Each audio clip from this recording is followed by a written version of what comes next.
Hi hello అండి, అందరికీ నమస్కారం అండి. ఫ్రెండ్స్, మనకి ఇప్పుడిప్పుడే తెలుగు రాష్ట్రాలకు సంబంధించిన వెదర్ రిపోర్ట్ అయితే రావడం జరిగిందండి. ఇక్కడైతే మనకు వచ్చిన లేటెస్ట్ అప్డేట్ ప్రకారంగా చూసినట్లయితే ఇక రాగల 2-3 రోజులు భారీ వర్షాలు కురిసే అవకాశం అయితే ఉందని హైదరాబాద్ వాతావరణ కేంద్రం తెలిపింది. తూర్పు ఈశాన్య దిశగా అరుణాచల్ ప్రదేశ్ వరకు రుతుపవన ద్రోణి కొనసాగుతుంది. ఉత్తర అంతర్గత కర్ణాటక, దాని పరిసర ప్రాంతాల్లో సముద్ర మట్టం 5.8 కిలోమీటర్ల మధ్య ఎత్తులో ఉపరితల ఆవర్తనం కొనసాగుతుందని వాతావరణ శాఖ వెల్లడించింది.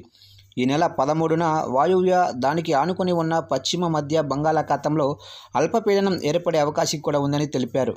ఇక ఈరోజు తెలంగాణలోని ఆదిలాబాదు, కొమరంభీము, ఆసిమాబాదు, సిద్దిపేట, యాదాద్రి భువనగిరి, రంగారెడ్డి, హైదరాబాదు, మెడల్స్, మల్కాజిగిరి, వికారాబాదు, సంగారెడ్డి, మెదక్, కామారెడ్డి జిల్లాల్లో అక్కడక్కడ ఉరుములు మెరుపులతో కూడిన భారీ వర్షం కురిసే అవకాశం అయితే ఉందని చెబుతున్నారు.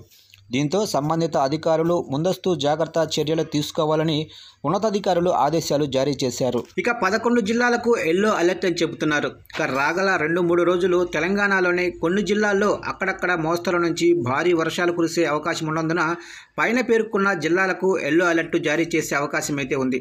తెలంగాణలోని అన్ని జిల్లాల్లో ఉరుములు మెరుపులతో గంటకు 40 కిలోమీటర్ల వేగంతో ఈదురు గాలులతో కూడిన మోస్తరు వర్షాలు కురిసే అవకాశాలు ఉన్నట్లు వాతావరణ కేంద్రం తెలిపింది.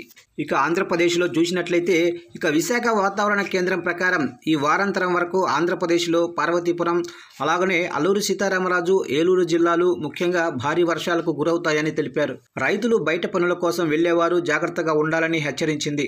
రాష్ట్ర వ్యాప్తంగా పలు ప్రాంతాల్లో భారీ వర్షాలు కురిసే అవకాశం ఉండడంతో వాతావరణ శాఖ ఈ విషయాన్ని అధికారికంగా ప్రకటించింది.